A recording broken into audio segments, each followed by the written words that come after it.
আমরা সবাই চাই আমাদের একটা বেটার ফিউচার হোক এবং অতি অবশ্যই তার সঙ্গে চাই একটা বেটার ইনভেস্টমেন্ট এবং বেটার ইনকাম। কিন্তু বেশিরভাগ মানুষই একটা জায়গায় গিয়ে ভুল করে, সেটা হলো they wait for the right opportunity instead of becoming the right person. জীবনের একটা সহজ সত্যি কথা হলো জীবন কখনোই একদিনে চেঞ্জ হয় না। লাইফ চেঞ্জ হয় গ্র্যাজুয়ালি যখন আমরা নিজেদের উপর কাজ শুরু করি।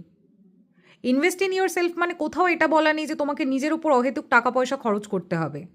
ইট মিনস যখন তুমি নিজের সময়ের ওপর, নিজের ফোকাসের ওপর এবং ডিসিপ্লিনের ওপর ইনভেস্ট করবে। বাট যতটা সহজভাবে আমি কথাটা বলে দিলাম ততটাও ইজি হয় না ইন রিয়ালিটিতে।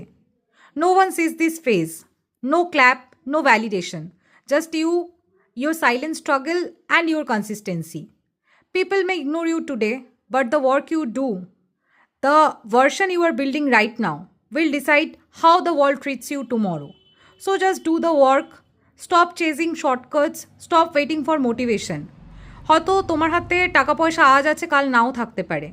যে মানুষজনগুলোকে আজকে তুমি তোমার লাইফে দেখতে পাচ্ছ তারাও হয়তো তোমার জীবন থেকে কাল চলে যেতে পারে। কিন্তু যে জিনিসটা তোমার সাথে থেকে যাবে সেটা হচ্ছে যেটা তুমি ক্রিয়েট করছো। What you build in yourself, that stays. So just do the work, becoming slightly better than yesterday. The best investment you will ever make is not outside, it's within you. So invest in yourself, everything else follows.